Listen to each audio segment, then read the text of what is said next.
إن الحمد لله نحمده ونستعينه ونستغفره ونعوذ بالله من شرور أنفسنا ومن سيئات أعمالنا من يهده الله فلا مضل له ومن يضلل فلا هادي له وأشهد أن لا إله إلا الله وحده لا شريك له وأشهد أن محمدا عبده ورسوله صلى الله عليه وعلى آله وصحبه وسلم. وبعد, nous en sommes donc aujourd'hui à la 18e et dernière leçon du livre de l'imam Ibn Baz rahimahullah ta'ala intitulé Leçon importante pour toute la communauté. Dans cette dernière leçon, le cheikh rahimahullah ta'ala nous a exposé ce qui concerne la préparation du mort, la prière sur lui ainsi que son enterrement. Et il a mentionné cela en raison de l'ignorance qui règne à ce sujet chez beaucoup de personnes parmi les musulmans. Ce qui mène nombre de gens à tomber dans des choses qui ne sont pas légiférées, qui font partie des innovations, ou encore à délaisser certaines obligations, ou à faire des choses qui s'opposent à ce qu'a légiféré le messager d'Allah sallallahu alayhi wa sallam. Le cheikh rahimahullah ta'ala a donc dit, voici le détail à ce sujet. Premièrement, faire répéter aux mourants La ilaha illallah. D'après la parole du prophète sallallahu alayhi wa sallam, faites dire à vos morts La ilaha illallah. Le cheikh rahimahullah ta'ala nous dit, dans ce hadith, les morts désignent les mourants, qui sont ceux sur qui apparaissent les signes de la mort. Donc ceci est la première chose et la première étape que le cheikh rahimahullah ta'ala a tenu à nous exposer ici, qui concerne le comportement à avoir lorsque l'on se trouve auprès d'une personne mourante. Le prophète sallallahu alayhi wa sallam nous a donné cette orientation qui est de lui faire dire la ilaha illallah. Et ce car, comme il le dit dans un autre hadith sallallahu alayhi wa sallam, celui dont les derniers mots sont la ilaha illallah, il entrera au paradis.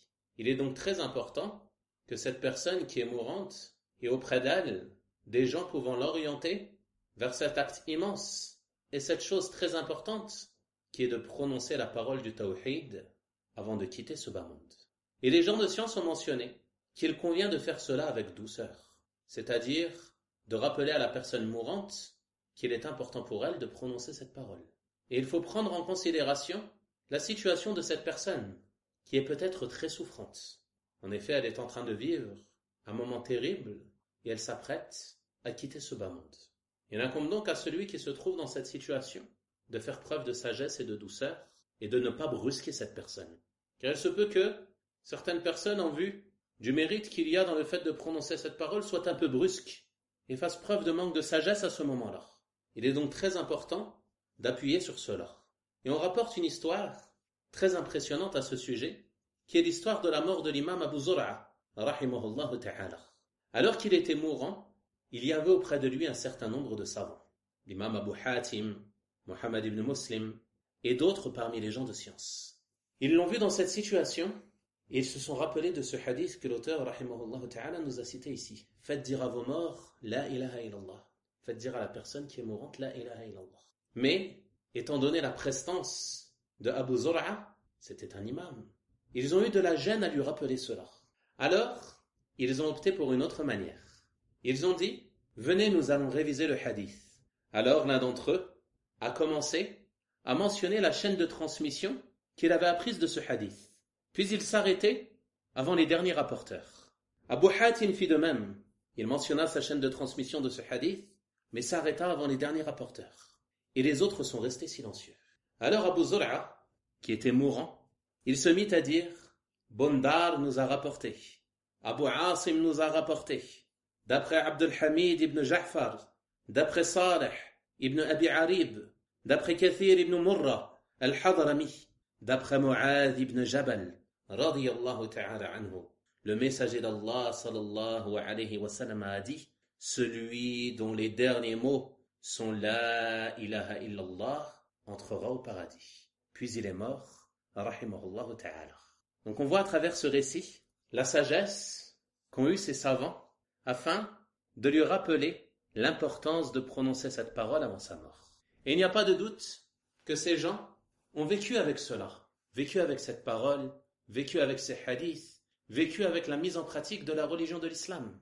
Donc il ne faut pas penser que prononcer cette parole au moment de la mort, c'est une chose simple et qui sera facilitée à chacun d'entre nous. On demande à Allah subhanahu wa ta'ala de nous accorder la meilleure des fins. Mais la personne doit être consciente que c'est dès maintenant qu'il faut agir afin de pouvoir avoir une bonne fin bi'idhnillahi ta'ala. Il incombe à chacun d'entre nous de faire des efforts dès maintenant afin de nous soumettre à Allah subhanahu wa ta'ala, de mettre en pratique cette parole dans nos vies, la parole la ilaha illallah, la concrétiser à chaque instant de nos vies, dans chacune de nos paroles, dans chacun de nos actes, et ainsi de suite. Et ce premier point que l'auteur rahimahullah ta'ala a mentionné, cela est légiféré même si cette personne mourante n'est pas musulmane. C'est-à-dire qu'il convient, au moment de sa mort, de la convier à entrer en islam, comme cela est rapporté du prophète sallallahu alayhi wa sallam avec le jeune garçon juif qui est entré en islam avant sa mort. Et également le prophète sallallahu alayhi wa sallam l'a fait avec son oncle Abu Talib. Lorsqu'il était mourant, le prophète sallallahu alayhi wa sallam est parti auprès de lui et lui a dit: « Oh mon oncle, dis la ilaha illallah, cette parole me servira d'argument pour toi auprès d'Allah. » Il l'a donc appelé à l'islam dans les derniers instants de sa vie. Mais il y avait auprès de lui 2 polythéistes qui lui ont suggéré, lui ont dit: « Vas-tu délaisser la religion de tes ancêtres? Vas-tu délaisser la religion de Abdul Muttalib ?» Puis le prophète sallallahu alayhi wa sallam de répéter: « Oh mon oncle, dis la ilaha illallah, cette parole me servira d'argument pour toi auprès d'Allah subhanahu wa ta'ala. » Puis les autres de répéter: « Vas-tu délaisser la religion de tes ancêtres ?» Puis Abu Talib est mort et il décida de rester sur la religion de Abdul Muttalib. Il n'est donc pas entré en islam. Donc on voit à travers ce récit l'importance d'appeler les gens à l'islam, et ce, jusqu'au dernier instant de leur vie, en les appelant à prononcer cette parole, la parole du tawhid, qui fait passer la personne de l'obscurité de la mécréance à la lumière de la foi. Et on voit également à travers ce récit l'importance d'avoir une bonne compagnie, l'importance d'être bien entouré. Regardez, dans cette situation, le prophète sallallahu alayhi wa sallam vient appeler son oncle à l'islam, mais il y a auprès de lui ces 2 polythéistes qui lui ont obstrué le chemin de l'islam et l'ont appelé à rester sur la mécréance et le polythéisme. Donc, le musulman, il se doit de bien choisir son entourage, afin d'être bien entouré dans les moments d'épreuve, et notamment dans ce moment difficile, à l'approche de la mort. Et certes, le prophète sallallahu alayhi wa sallam a dit: « L'homme est sur la religion de son ami proche, que chacun d'entre vous regarde, qu'il prend comme ami proche. » Donc on a dit que lorsque tu te trouves auprès d'une personne mourante, il convient, si elle est mécréante, de l'appeler à l'islam. Si c'est un musulman, d'essayer de lui faire dire la parole du tawhid, la ilaha illallah, afin que ce soit ses derniers mots avant de quitter ce bas monde. Et également, il faut prendre garde à ne pas prononcer des propos futiles, mais à ne dire que du bien. En effet, comme on l'a vu dans le passage sur la visite du malade, le prophète sallallahu alayhi wa sallam a dit dans le hadith authentique: « Lorsque vous vous trouvez auprès d'un malade, auprès d'une personne mourante, dites du bien, car les anges disent amin à ce que vous dites. » Et ce hadith est rapporté par l'imam Muslim, rahimahullah ta'ala. Ensuite, le cheikh, rahimahullah ta'ala, a dit: deuxièmement, une fois sa mort avérée, on lui ferme les yeux et la bouche d'après ce qui est rapporté dans la sunna à ce sujet. En effet, il est venu dans le hadith que lorsque l'âme sort du corps, les yeux la suivent du regard. Ensuite, il dit, rahimahullah ta'ala, troisièmement, il est obligatoire de laver le mort musulman. C'est-à-dire que le lavage du mort, c'est une chose qui est obligatoire. Cela fait partie des droits du musulman. Mais le cheikh, rahimahullah ta'ala, apporte une précision importante et il dit: sauf si c'est un martyr qui est mort au combat. Dans ce cas, on ne le lave pas, on ne prie pas sur lui, mais on l'enterre dans ses vêtements. En effet, le prophète sallallahu alayhi wa sallam n'a pas lavé les morts de la bataille de Uhud et n'a pas prié sur eux. Le prophète sallallahu alayhi wa sallam a dit à ce sujet: enterrez-les dans leur sang. Et il dit dans un autre hadith sallallahu alayhi wa sallam: il n'y a pas une personne qui est blessée pour Allah, c'est-à-dire dans le combat sur le sentier d'Allah subhanahu wa ta'ala, sans venir au jour de la résurrection avec sa blessure qui saigne, sa couleur sera la couleur du sang et son odeur sera l'odeur du musc. Ensuite, dans le point 4, le cheikh rahimahullah ta'ala nous a décrit la toilette mortuaire. Puis dans le point 5, il a décrit l'enveloppement du mort dans son linceul.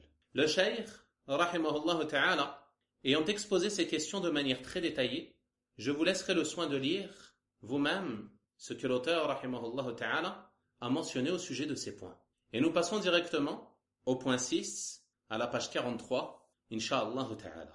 Il a dit, rahimahullah, sixièmement, les personnes les plus en droit de laver le mort, de prier sur lui et l'enterrer.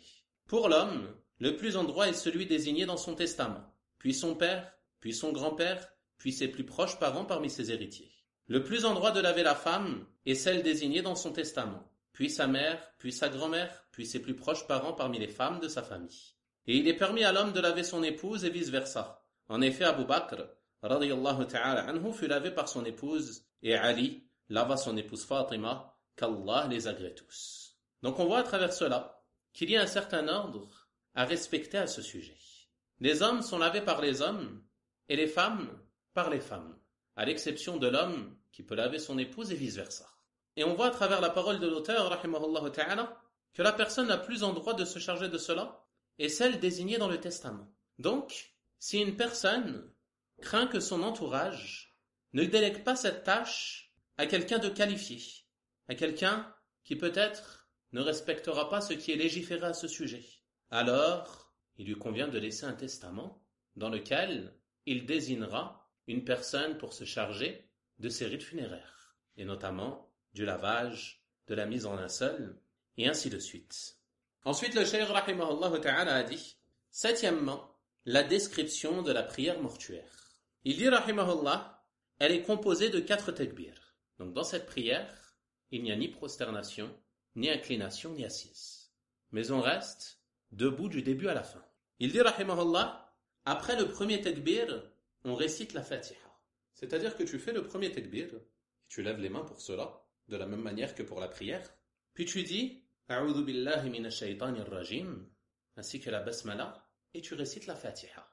Et il n'y a pas d'invocation d'ouverture qui est nécessaire lors de la prière mortuaire.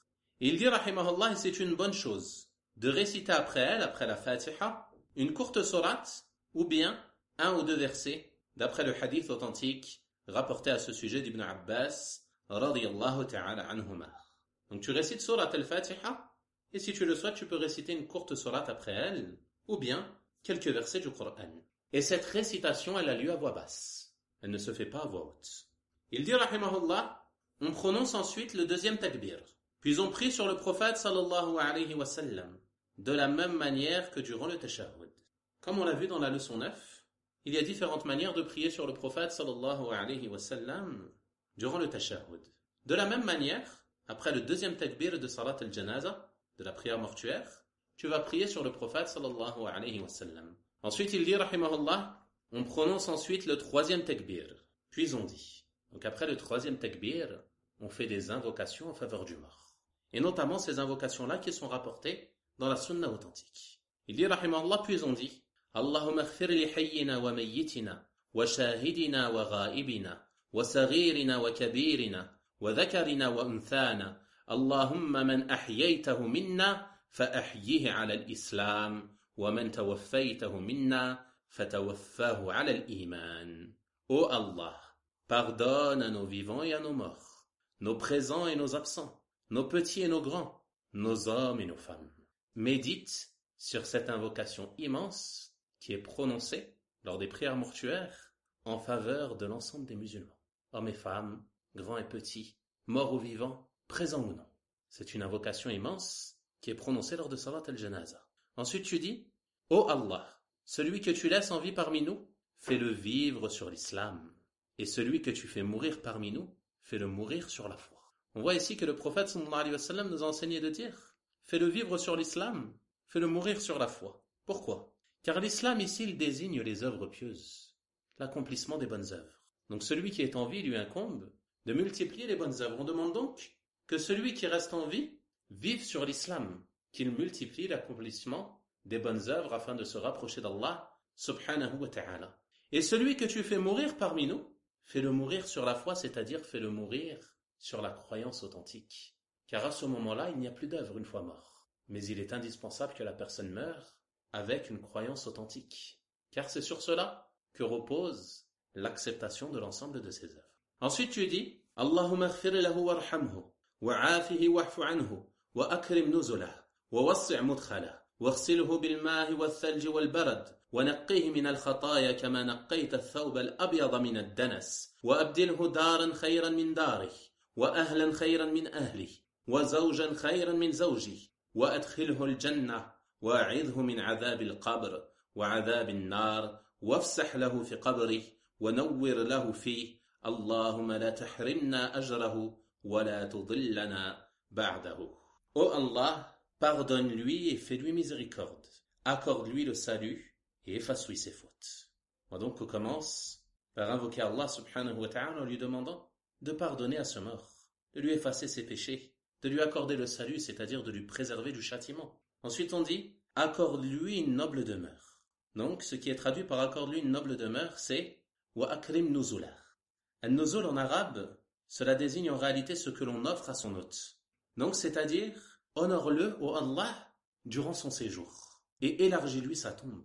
Lave-le avec l'eau, la neige et la grêle et nettoie-le de ce péché comme on nettoie le vêtement blanc de l'impureté. C'est-à-dire purifie-le, Allah, de la manière la plus complète, afin qu'il ne lui reste plus aucun péché. Et il a été donné ici l'exemple du vêtement blanc, pourquoi ? Car sa pureté est plus apparente comparée à un vêtement d'une autre couleur. Ensuite on dit, remplace-lui sa demeure par une meilleure demeure, c'est-à-dire fais-le entrer au paradis, ô Allah. Accorde-lui cette noble demeure dans le paradis qui est bien meilleure que les demeures de ce bas monde.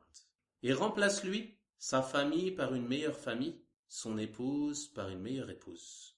Ou on pourrait dire son conjoint par un meilleur conjoint. Les gens de science ont mentionné que ce qui est visé ici par le remplacement de la famille et de l'époux ou de l'épouse, c'est ou bien des autres personnes qui seront meilleures que celles-ci, ou alors ces mêmes personnes, mais dans une meilleure situation. C'est-à-dire que la personne qui était vieille, par exemple, au paradis, elle redeviendra jeune. La personne qui était laide, au paradis, elle sera belle. La personne qui peut-être avait certains mauvais traits de caractère, au paradis, elle aura des beaux traits de caractère. Et ainsi de suite. Donc c'est cela qui est visé par cette invocation lorsque l'on dit « remplace sa famille par une meilleure famille », son conjoint, son épouse ou son époux, par une meilleure épouse, un meilleur époux. Fais-le entrer au paradis, protège-le du châtiment de la tombe et du châtiment de l'enfer, élargis sa tombe et illumine-la pour lui. Ô Allah, ne nous prive pas de sa récompense et ne nous égare pas après sa mort. Ne nous prive pas de sa récompense, c'est-à-dire la récompense de la bienfaisance envers lui après sa mort, comme en invoquant en sa faveur, en ayant accompli la prière sur lui, en ayant fait preuve de patience suite à sa perte, et ainsi de suite. Et toutes les choses qui peuvent être faites en faveur du mort une fois qu'il a quitté ce bas monde. Demande donc à Allah subhanahu wa ta'ala de ne pas nous priver de cette récompense. Et ne nous égare pas après sa mort, c'est-à-dire préserve-nous de toute forme d'égarement et maintiens-nous fermes sur la religion, ô Allah subhanahu wa ta'ala. Le cheikh rahimahullah ta'ala dit ensuite, on prononce ensuite le 4e takbir, qui est le dernier takbir de la prière mortuaire. Puis, une seule salutation à sa droite. Donc on comprend que, lors de la prière mortuaire, après le 4e takbir, il n'y a plus rien à prononcer. Et certains ont dit qu'il n'y avait pas de mal à invoquer après le 4e takbir, de prononcer des invocations de notre choix en faveur du mort. Donc, si tu pries derrière un imam qui laisse un temps après ce 4e takbir, il n'y a pas de gêne à invoquer à ce moment-là. Et s'il fait les salutations directement, alors tu le suis et tu fais les salutations comme l'auteur rahimahullah ta'ala a mentionné une seule salutation à sa droite. Et il dit rahimahullah, et il est recommandé de lever les mains à chaque takbir. On a vu que cette prière elle est composée de 4 takbirs. On a dit qu'on levait les mains pour le premier. Et certains parmi les gens de science ont mentionné qu'il n'y a que pour celui-ci que les mains devaient être levées. Et d'autres, comme l'auteur rahimahullah ta'ala, ont dit que le mieux, et ce qui est préférable, est de lever les mains à chaque takbir. Et ce d'après ce que faisait Abdullah ibn Umar radiyallahu ta'ala anhuma. En effet, l'imam ibn Qudama rahimahullah ta'ala a dit, les gens de science sont unanimes quant au fait que celui qui prie sur les morts lève ses mains pour le premier takbir. Et Ibn Umar radiyallahu ta'ala anhuma levait ses mains à chaque takbir. Il va donc de soi que il a appris cela du messager d'Allah sallallahu alayhi wa sallam. Ensuite, l'auteur rahimahullah ta'ala a dit, si le mort est une femme, ou s'ils sont deux, ou s'ils sont plusieurs, on accorde alors les pronoms en genre et en nombre. Donc dans les invocations que l'on vient de voir, on invoque en faveur du mort en disant Allahumma ighfir lahu, pardonne-lui. Mais si c'est une femme ou qu'elles sont deux ou qu'elles sont plusieurs, alors ces pronoms-là vont être accordés en genre et en nombre. Il dit si c'est une femme, on dira Allahumma ighfir laha, jusqu'à la fin de l'invocation, c'est-à-dire Allahumma ighfir laha, warhamha, wa'afiha, wa'fu anha, et ainsi de suite. Ou Allah pardonne-lui, c'est-à-dire à elle. S'ils sont deux, Allahumma ighfir lahuma, ou Allah pardonne-leur à tous deux, et s'ils sont plusieurs, Allahumma ighfir lahum, ou Allah pardonne-leur. Il n'y a donc pas de mal lors des invocations d'accorder ces pronoms en genre et en nombre en fonction des situations. Ensuite, il dit, rahimahullah, si le mort est un enfant, on dit à la place de la demande de pardon, c'est-à-dire à la place de la deuxième partie de l'invocation que vous avez sur la page 44. Vous avez vu, il y a deux parties de l'invocation. Donc, à la place de la deuxième partie, on dira cette invocation qui est mentionnée ici. Allahumma ij'alhu faratan wa dhakhran liwaliday wa shafi'an mujaban. Allahumma thaqil bihi mawazinahuma. وأعظم به أجورهما وألحقه بصالح المؤمنين واجعله في كفالة إبراهيم وقه برحمتك عذاب الجحيم. Ô Allah, fais qu'il soit une récompense avancée et réservée pour ses parents ainsi qu'un intercesseur exaucé. Ô Allah, fais de lui une cause pour alourdir leur balance et augmenter leur récompense. Fais-le rejoindre les croyants vertueux. Place-le sous la tutelle d'Ibrahim et protège-le par ta miséricorde du châtiment de l'enfer. Il n'y a pas de doute que l'enfant qui meurt en bas âge, avant la puberté, si ses parents patientent, alors ils obtiendront une récompense immense pour cela auprès d'Allah subhanahu wa ta'ala. Le prophète sallallahu alayhi wa sallam a dit dans un hadith rapporté par les imams al-Bukhari et Muslim rahimahumallahu ta'ala, toute femme qui perd 3 de ses enfants, alors ils seront pour elle une protection contre le feu. Une femme dit alors, même 2, c'est-à-dire même si elle en perd 2 et non pas 3. Et le prophète sallallahu alayhi wa sallam dit, même pour 2. Et dans un autre hadith, le prophète sallallahu alayhi wa sallam a dit, tout couple qui perd 3 enfants avant leur puberté, Allah subhanahu wa ta'ala les introduira au paradis par sa miséricorde. Ces enfants se trouveront devant une porte du paradis. Et on leur dira d'y entrer, mais ils diront, nous n'y entrerons que lorsque nos parents viendront. On leur dira alors, entrez donc au paradis, vous et vos parents, par la miséricorde d'Allah, subhanahu wa ta'ala. On voit donc qu'ils intercéderont afin que leurs parents entrent également au paradis. Ensuite, le cheikh, rahimahullah ta'ala, nous a décrit dans le paragraphe suivant l'emplacement que doit prendre l'imam face au corps lors de la prière mortuaire. Puis il nous a décrit l'enterrement. Et de la même manière que ce qui concerne le lavage et la mise en linceul, ceci a été décrit par l'auteur rahimahullah ta'ala de manière très détaillée. Je vous laisserai donc le soin de le lire vous-même, insha'Allah ta'ala. On va juste lire les 2 derniers paragraphes à la page 47, où l'auteur rahimahullah ta'ala parle d'une chose qui est légiférée après l'enterrement. Il dit, il est recommandé pour les personnes présentes de se tenir debout près de la tombe et d'invoquer Allah en faveur du mort. En effet, lorsque le prophète sallallahu alayhi wa sallam terminait l'enterrement d'un mort, il se tenait debout devant sa tombe et disait « Implorez le pardon d'Allah en faveur de votre frère et demandez qu'il soit raffermi, car il est maintenant interrogé. » On voit donc qu'une fois que le mort est enterré, il est légiféré pour les personnes présentes d'invoquer afin qu'Allah subhanahu wa ta'ala le raffermisse. Car, comme l'a dit le prophète sallallahu alayhi wa sallam, il est maintenant interrogé. Qu'est-ce que cela signifie? Une fois qu'il est enterré, les anges viennent, l'assoient dans sa tombe et lui posent 3 questions. Quelles sont ces 3 questions qui lui sont posées? Qui est ton Seigneur? Quelle est ta religion? Qui est ton prophète? Les 3 questions que l'on a vues lors de notre étude des 3 fondements. Il est donc important pour le musulman de mettre en pratique cela tout au long de sa vie, de concrétiser sa foi, afin qu'Allah subhanahu wa ta'ala le raffermisse lorsqu'il sera dans cette situation. Allah subhanahu wa ta'ala dit dans son noble livre يُثَبِّتُ اللَّهُ الَّذِينَ آمَنُوا بِالْقَوْلِ الثَّابِتِ فِي الْحَيَاةِ الدُّنْيَا وَفِي الْآخِرَةِ. Allah raffermit ceux qui ont cru d'une parole ferme dans ce bas monde et dans l'au-delà. Le serviteur a donc besoin, lorsqu'il se trouve dans sa tombe, d'être raffermi. Et c'est pour cela qu'il est légiféré d'invoquer en sa faveur afin qu'Allah subhanahu wa ta'ala le raffermisse lors de cet interrogatoire. Et c'est la seule chose qui est légiférée à ce moment-là. Il n'est pas légiféré de réciter certaines sourates du Coran ou autre chose, car ceci fait partie des innovations en religion. Ensuite, le cheikh rahimahullah ta'ala a dit, 9e, il est légiféré pour celui qui n'a pas prié sur le mort de prier sur lui après son enterrement. Car le prophète sallallahu alayhi wa sallam a fait cela. Toutefois, ceci n'a lieu que durant le mois suivant l'enterrement. Au-delà d'un mois, il n'est plus légiféré de prier sur la tombe, car il n'est pas rapporté du prophète sallallahu alayhi wa sallam qu'il ait prié sur une tombe plus d'un mois après l'enterrement du mort. Donc si une personne, par exemple, a manqué la janaza d'un de ses proches, n'était pas présente au moment de son enterrement, alors il est légiféré pour elle de se rendre auprès de sa tombe afin de prier sur ce mort, car cela a été fait par le prophète sallallahu alayhi wa sallam. Et le cheikh rahimahullah ta'ala dit que ceci ne peut avoir lieu que durant le mois suivant l'enterrement.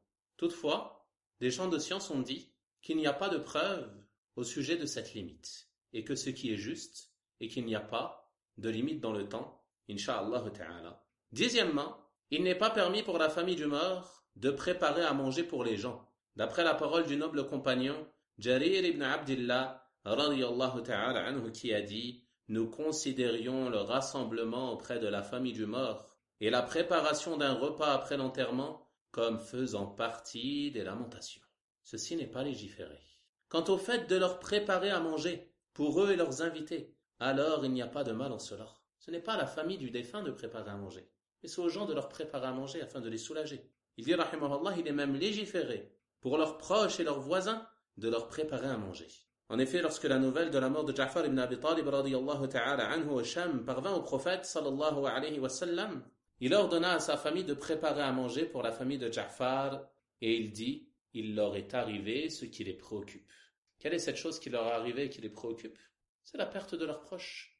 Il convient donc de les soulager en cette situation, car ils n'auront pas la tête à préparer à manger et ainsi de suite.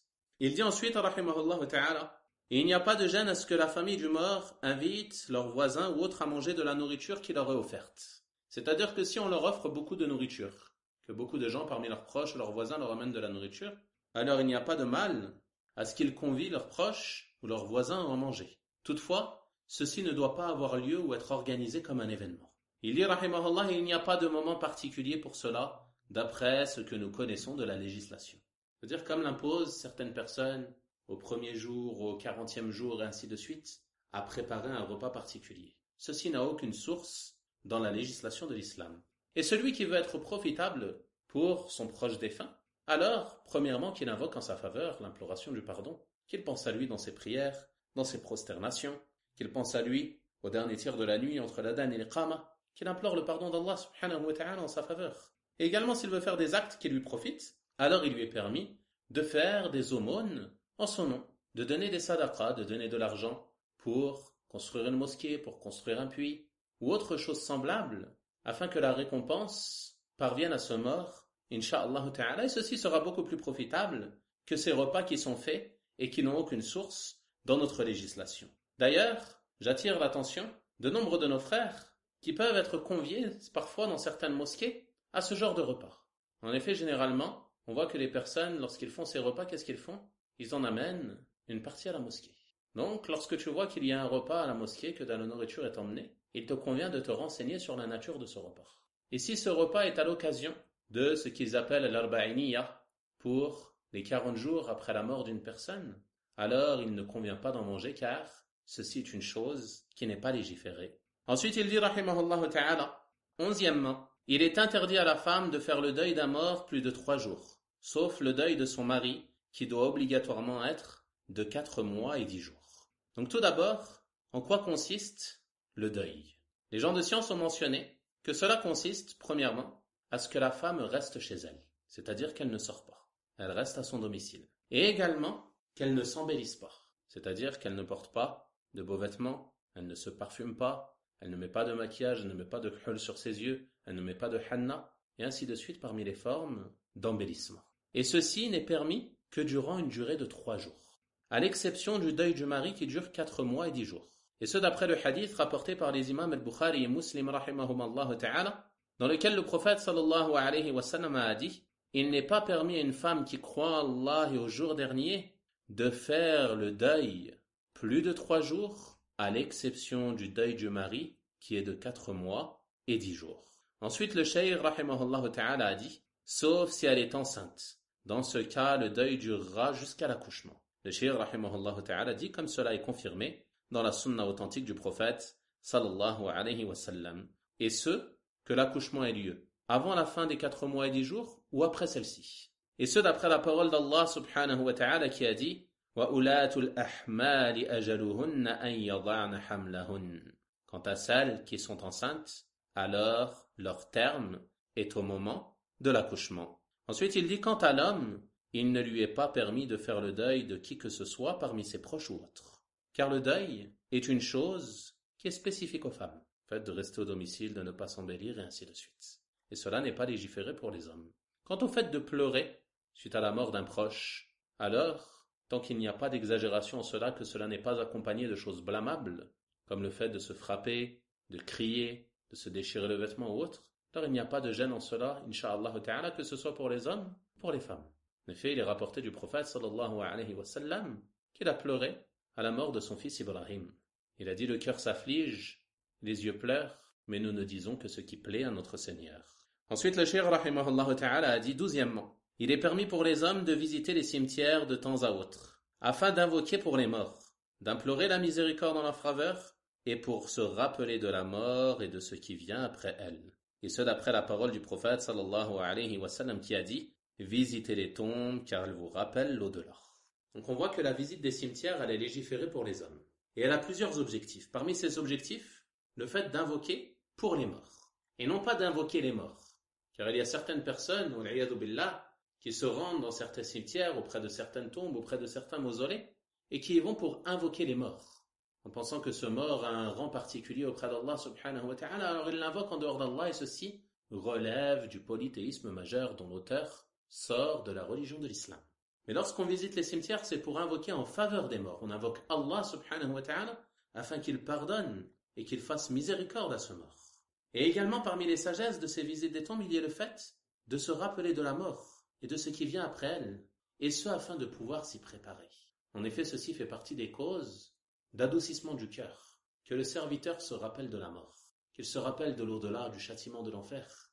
Et ceci va l'aider à se rappeler que ce bas monde est éphémère, qu'il n'est que de passage, et qu'il est là pour prendre ses provisions pour l'au-delà, multiplier les œuvres pieuses, afin de se rapprocher d'Allah, subhanahu wa ta'ala, et délaisser l'ensemble des péchés et des mauvaises actions. Donc lorsque tu fais cela, tu mets en pratique cette sunna à laquelle nous a encouragé le messager d'Allah, sallallahu alayhi wa sallam. Cela te permet d'adoucir ton cœur et également de faire preuve de bienfaisance envers les morts, et ce par l'invocation en leur faveur. Ensuite il dit rahimahullah ta'ala, et lors de la visite des tombes, il a enseigné à ses compagnons de dire Assalamu alaykum ahla ad-diyar min al-mu'minina wal-muslimin wa inna insha'Allahu bikum lahikun nas'alullaha lana wa lakum al-afiyah yarhamullahu al-mustaqdimina minna wal-mustakhirin. Que le salut soit sur vous, ô habitants de ces demeures parmi les croyants et les musulmans.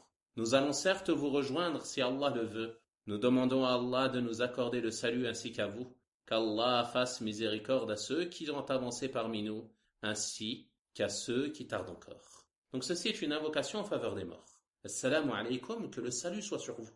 On demande qu'à Allah subhanahu wa ta'ala de les préserver du châtiment de la tombe, les préserver du mal de leurs péchés, les préserver du châtiment de l'enfer. Et certains parmi les gens de science ont dit que les morts pouvaient entendre les salutations qui leur sont adressées.